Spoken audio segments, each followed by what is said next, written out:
നിയമപരമായ പ്രശ്നങ്ങൾ പിന്നെയും വരാൻ എപ്പോഴും സാധ്യതയുണ്ട്. അതുകൊണ്ട് ശാശ്വതമായ പരിഹാരം എന്ന് പറയുന്നത് ഇത് നിയമത്തിന്റെ ഭേദഗതി തന്നെയാണ്. ഇനി നമ്മൾ ഒരു കാര്യം നമ്മൾ മനസ്സിലാക്കേണ്ടതുണ്ട്. വക്കഫല്ല എന്ന് മുനമ്പത്ത് വന്നിട്ടോ കേരളത്തിൽ ഇരുന്ന് പറഞ്ഞിട്ടോ അത് ഒരു കാര്യം നിങ്ങൾ ഓർക്കണം. ബാംഗ്ലൂര് JPC-യുടെ മീറ്റിംഗിൽ മുനമ്പത്ത് നിന്ന് ശ്രീ ജോസഫ് ബെന്നി ഉൾപ്പെടെയുള്ള അവിടുത്തെ വികാരി അച്ഛൻ ഉൾപ്പെടെയുള്ളവര് ഒരു ടീം അവിടെ പോയി JPC-യെ കണ്ടു. JPC-യില് മുനമ്പത്തിന്റെ പ്രശ്നങ്ങൾ അവതരിപ്പിച്ചു. മുനമ്പത്തിന്റെ പ്രശ്നങ്ങൾ അവതരിപ്പിച്ചപ്പോൾ ഇത് വഖഫ് ഭൂമിയല്ല എന്ന് വളരെ കൃത്യമായി ഇവര് അവിടെ കാര്യങ്ങൾ പറഞ്ഞു. അപ്പോൾ ഓർക്കേണ്ട കാര്യം, അഡ്വക്കേറ്റ് വസന്ത് പറഞ്ഞത് ഞാൻ ഒന്ന് അദ്ദേഹത്തോട് ഞാൻ പറയുകയാണ്. അന്ന് ഏറ്റവും ശക്തമായി അതിനെ എതിർത്തത് ആരാണെന്നറിയാമോ? JPC-യിലെ കോൺഗ്രസിന്റെ പ്രതിനിധിയാണ് അത് ശക്തമായി എതിർത്ത് പറഞ്ഞത്. ഇത് വഖഫ് ഭൂമിയാണ്, ഇവർ നുണയാണ് പറയുന്നത്. വഖഫ് ഭൂമിയാണെന്ന് JPC-യിലെ കോൺഗ്രസിന്റെ പ്രതിനിധി പറഞ്ഞിരിക്കുന്നു. അവിടെ ഉണ്ടായിരുന്നവരോട് ചോദിച്ചു നോക്കുക. അവിടുത്തെ വികാരി അച്ഛനാണ് അത് അവതരിപ്പിച്ചത്. എന്നിട്ട് തെലുങ്ക് ദേശം പാർട്ടിയാണ് അതിനുശേഷം ശക്തമായിട്ട് ഈ മുനമ്പംകാരെ സപ്പോർട്ട് ചെയ്യാനായിട്ട് മുന്നോട്ട് വന്നത്. അപ്പൊ ഞാൻ പറഞ്ഞു വരുന്നത്, എവിടെയെങ്കിലും ഇരുന്നിട്ട് സൂത്രത്തിൽ എന്തെങ്കിലുമൊക്കെ ചെയ്ത് മനുഷ്യരുടെ കണ്ണിൽ പൊടിയിടാം എന്നുള്ള പരിപാടി നിർത്തണം.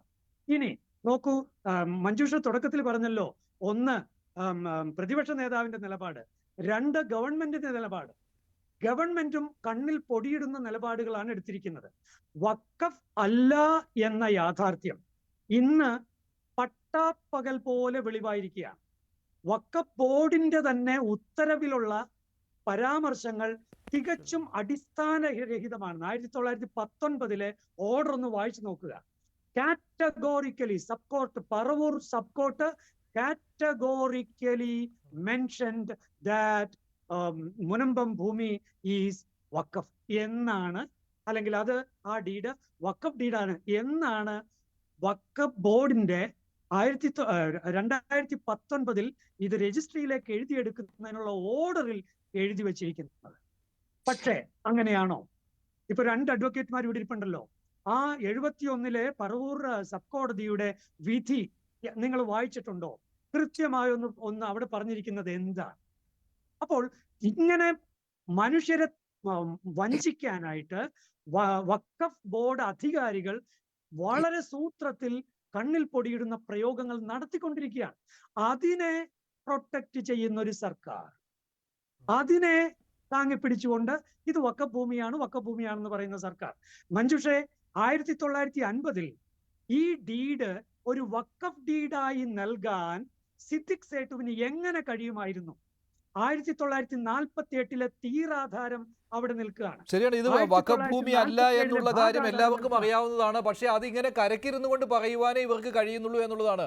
അഡ്വക്കേറ്റ് വസന്ത് തെങ്ങുംപള്ളി, VD സതീശൻ ഇന്ന് മുനമ്പം ജനതയ്ക്ക് ഐക്യദാർഢ്യവുമായി അവിടെ പോയി ഇരിക്കുമ്പോൾ JPC-യിൽ എന്താണ് കോൺഗ്രസ് സ്വീകരിച്ചിരിക്കുന്ന നിലപാട് എന്നുകൂടി അന്വേഷിച്ച് മനസ്സിലാക്കണമായിരുന്നു. അല്ലെങ്കിൽ ഇത്തരത്തിലുള്ള മുഖമടിച്ചുള്ള മറുപടി കേൾക്കേണ്ടി വരും. അല്ല, ഒരു മുഖമടിച്ചുള്ള മറുപടിയുമല്ല. ജോഷി അച്ഛൻ പറഞ്ഞതിനെ ഞാൻ നോക്കൂ, ഞങ്ങളുടെ നിലപാട് ഈ സംസ്ഥാനത്ത് പറയേണ്ടത് ഒന്ന് PCC-യുടെ അധ്യക്ഷനും രണ്ട് പാർലമെന്ററി പാർട്ടിയുടെ ലീഡറുമാണ്. അതിൽ പ്രതിപക്ഷ നേതാവ് കൃത്യമായി പറഞ്ഞു, അങ്ങ് പറഞ്ഞതുപോലെ അല്ലേ, അങ്ങ് പറഞ്ഞു മുസ്ലിം ലീഗ് ഇടപെട്ടു എന്നൊക്കെ. നോക്കൂ, ഈ സംസ്ഥാനത്ത് ഈ വിഷയം പരിഹരിക്കാൻ വേണ്ടി എല്ലാ സമുദായങ്ങളെയും ഒരുമിച്ച് ചേർക്കാൻ ലത്തീഫ് സഭ അതിരൂപതയുടെ ആസ്ഥാനത്തും മറ്റുമൊക്കെ ഓടി നടക്കുന്ന പാർട്ടിയാണ് മുസ്ലിം ലീഗ്. അവരെ അങ്ങനെ മാറ്റി നിർത്താൻ പറ്റുമോ? ആ മുസ്ലിം ലീഗ് അങ്ങനെ ഓടി നടക്കുകയും ചെയ്യും. അങ്ങനെ ഓടി നടക്കുകയും ചെയ്യും. പിന്നെ കരക്കിരുന്നുകൊണ്ട് എന്താണ് പറയുന്നത്? മറുവശത്ത് കൂടി എന്താണ് പറയുന്നത്? അതുകൂടി താങ്കൾ ആലോചിക്കേണ്ടേ?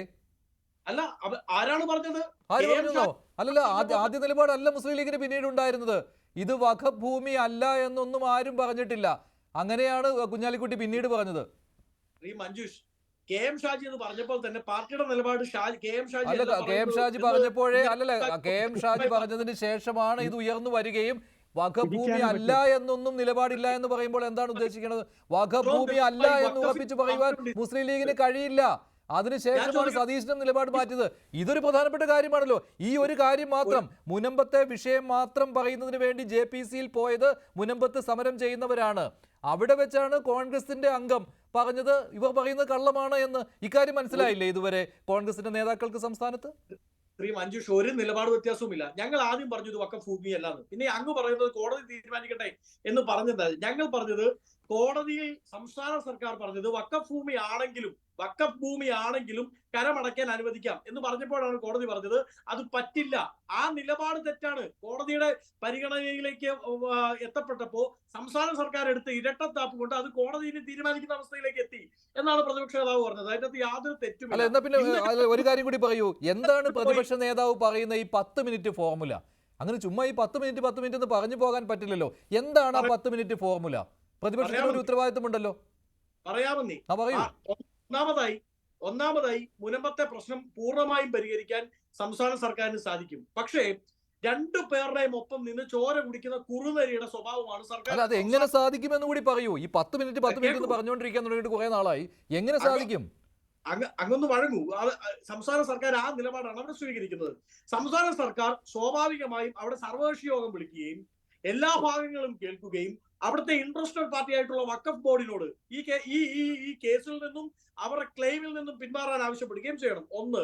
രണ്ട്, ഇന്നലെ വരെ ഇവർക്ക് അവിടെ കരമടയ്ക്കാൻ പറ്റില്ല, ടെക്നിക്കൽ ഇഷ്യൂസും നിയമപരമായ പ്രശ്നങ്ങളും ഉണ്ട് എന്ന് പറഞ്ഞ അതേ സംസ്ഥാന സർക്കാരിന് ഇന്ന് അവിടുത്തെ ആ നിയമപ്രശ്നവും ടെക്നിക്കൽ പ്രശ്നവും തീർത്ത് കരമടയ്ക്കാൻ സാധിക്കും എന്ന് പറയാറായെങ്കിൽ അവർക്ക് സ്വാഭാവികമായി പ്രശ്നം സെറ്റിൽ ചെയ്യാൻ പറ്റും. ഈ സംസ്ഥാനത്ത് ഒരു വഖഫ് മന്ത്രിയില്ലേ? ഇതുവരെ അദ്ദേഹം മിണ്ടിയോ? ഒരു വാക്ക് മിണ്ടിയോ? നിങ്ങൾ ലീഗിനോടും കോൺഗ്രസിനോടും ഒരിടത്തും ഭരണത്തിലില്ലാത്ത ഞങ്ങളോടുമൊക്കെ ഇങ്ങനെ ആക്രോശത്തോടു കൂടി എത്രയോ തവണ സംസ്ഥാന സർക്കാരിന്റെ നിലപാട് പൊള്ളയാണ് എന്നുള്ള കാര്യം എവിടെയും പറയും, ഒരു സംശയവുമില്ല. അത് അബ്ദുറഹ്മാനോടും ചോദിച്ചിട്ടുള്ളതാണ്. അദ്ദേഹമാണല്ലോ അവിടെ സമരം ചെയ്യുന്നവരെ അപമാനിച്ചുകൊണ്ട് സംസാരിച്ചത്. അതും വലിയ വാർത്തയായിട്ടുണ്ടായിരുന്നു. അതും ഞങ്ങൾ കൊടുത്തത് തന്നെയാണ്.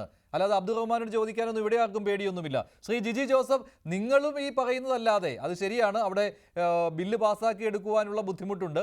JPCയുടെ കയ്യിലാണ് ഇപ്പോൾ നിൽക്കുന്നതും. പക്ഷേ ഇത് പാർലമെന്റിൽ അവതരിപ്പിക്കാൻ പോലും തയ്യാറായില്ല എന്നുള്ള ആരോപണം ഇവിടെ വസന്ത് ഉന്നയിച്ചിരുന്നു കേട്ടോ, കേന്ദ്രമന്ത്രിക്കെതിരെ, സുരേഷ് ഗോപിക്കെതിരെ. അല്ല, അതിൽ പ്രധാനപ്പെട്ട ഒരു കാര്യമുണ്ട്. ഞങ്ങളുടെ പാർട്ടി നേതൃത്വത്തിലാണ് ഈ ബില്ല് ആദ്യം കൊണ്ടുവരുന്നത്. ഇനി അതിനു മുമ്പ് മറ്റൊരു കാര്യം, ഈ വസന്തിനോടൊരു കാര്യം ചോദിക്കല്ല. KPM മജീദ് നിയമസഭയിൽ എഴുന്നേറ്റ് നിന്ന് എന്താ പറഞ്ഞേ? അവിടുത്തെ ഇനി CPMന്റെ മന്ത്രി എന്താ പറഞ്ഞേ? ഇത് വഖഫ് ഭൂമിയാണ് തന്നെയെന്ന് പറഞ്ഞു. ഇതിനെ ഇറക്കി വിടണമെന്നാണ് KPM മജീദ് പറഞ്ഞത്. അത് കഴിഞ്ഞ് കുഞ്ഞാലിക്കുട്ടി പറഞ്ഞ എന്താന്നും അതിനുശേഷം സതീശൻ പണ്ഡിതനല്ല എന്നൊക്കെ പറഞ്ഞതൊക്കെ നമ്മൾ ഈ പബ്ലിക് ഡൊമൈനിൽ കിടപ്പുണ്ടെന്നും യൂട്യൂബ് ചെക്ക് ചെയ്താൽ മതി.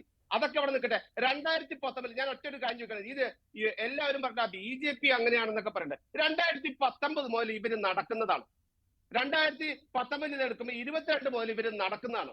എന്നിട്ട് ഞാൻ അവിടുത്തെ ഒരു സമരസമിതിയുടെ പ്രധാന നേതാവുമായി സംസാരിച്ചപ്പോൾ അദ്ദേഹം പറഞ്ഞത് P. രാജീവിനെ കാണും, അത് കഴിഞ്ഞ് P. രാജീവ് AG വിളിക്കും, AG വിളിച്ചിട്ട് പറയും ഇന്ന് എടുക്കാന്ന് പറയും. അത് കഴിഞ്ഞ് ഇവർ സെക്രട്ടേറിയറ്റിൽ ചെല്ലും. അങ്ങനെ 2 കൊല്ലം കഴിഞ്ഞു. 2 കൊല്ലം കഴിഞ്ഞിട്ടാണ് BJP അവിടെ ചെല്ലുന്നത്. BJP അവിടെ ചെന്നതിന് ശേഷം അവിടുത്തെ സമരം ഏറ്റെടുത്ത് ആദ്യത്തെ രൂപതകളുടെ ഐക്യദാർഢ്യ പ്രഖ്യാപനത്തിന് ശേഷം വഖഫ് ബോർഡ് മാർച്ചും അതുപോലെ പദയാത്രയും അതുപോലെ സെക്രട്ടേറിയറ്റ് ധർണയത്തിന് ശേഷമാണ് ഈ പ്രശ്നം ഉന്നയിക്കപ്പെട്ടത്. ഇല്ല എന്ന് ബെന്നിച്ചേട്ടൻ പറയട്ടെ, ജോസഫ് ബെന്നിച്ചേട്ടൻ പറയട്ടെ. അതുവരെ ഇവർക്ക് ആർക്കും ഒരു നിലയ്ക്കും ഇത് എങ്ങും എത്തിക്കാതെ അവിടെ തന്നെ കിടന്ന് കറങ്ങുകയായിരുന്നു. കോൺഗ്രസ് എവിടെയായിരുന്നു? CPM എവിടെയായിരുന്നു? ആരെയും കണ്ടില്ലല്ലോ. ഞങ്ങൾ ചോദിക്കുന്നത് സർവകക്ഷിയോ? അവിടെ ഇത്ര മുനമ്പം സമരസമിതിയില്ല, ലത്തീൻ സഭയുമില്ല, നിങ്ങളാ സംഘടനാ സമിതി. ജോസഫ് ബെന്നി അവിടെ ഇരിപ്പുണ്ട്. ജോസഫ് ബെന്നി പറയട്ടെ, നിങ്ങൾ ആ പള്ളിക്ക് ചുറ്റും കിടന്ന് ആളുകളെ പറ്റിച്ചു. ഇപ്പൊ വന്ന് പറഞ്ഞില്ലേ VD സതീശൻ വന്ന് പറഞ്ഞില്ലേ? ഞങ്ങൾ നിങ്ങളുടെ കൂടെയെന്ന് സ്റ്റൈലിൽ ഡയലോഗ് അടിച്ചിട്ട് കാര്യമില്ല. കേന്ദ്രമന്ത്രിയോട് പാർലമെന്റിൽ അവതരിപ്പിക്കാൻ പറ. ഞങ്ങൾ മന്ത്രിയെ നിങ്ങളാണ് എതിർത്തത്, കോൺഗ്രസ് ആണ് എതിർത്തത്. പിന്തുണയ്ക്കുവോ? അതുപോലെ നിങ്ങളുടെ കോൺഗ്രസ് പിന്തുണയ്ക്കുവോ?